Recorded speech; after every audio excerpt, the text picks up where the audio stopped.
A dairy processing company is eyeing land near Watertown for a massive 300,000 square foot building. It could look something like this. This is a spec drawing. The size of this thing, three and a half times, I should say, the size of that downtown YMCA in Watertown. So quite large. The investment, large as well. $250 million could create 80 high-tech jobs. It is not a done deal, but here's where it would go. Just southwest of the city of Watertown. It's down Interstate 81, 40 acres of land owned by the Robbins family farm. Ron Robbins, an important part in getting the company Southern Dairy to think about making this investment in the North Country. We find 7 News reporter Lexi Bruning live tonight at the land. She spoke with Ron Robbins and we talked with the developers, and she has more on what has to happen for the project. Lexi. Yeah, Jeff, time is of the essence here. Those involved in bringing Southern Dairy to invest here and build a plant say a lot of progress has to be made over the next few months.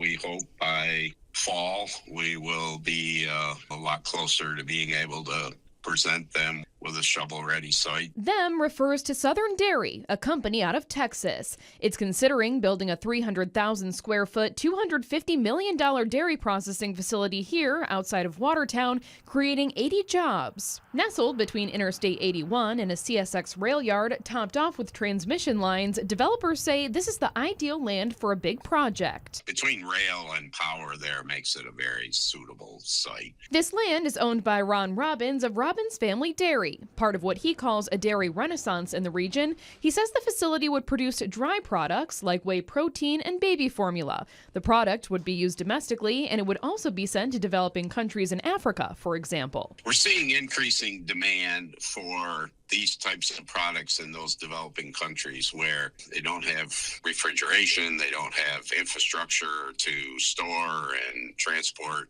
goods. Developers Corey Lawler and Mike Lundy are working on the project. They say compared to other states Southern Dairy is considering for the facility, New York State can be trickier and longer to deal with in terms of getting permits and approvals. I would assume there's probably going to be some level of DEC involvement. There is going to be some level of DOT involvement.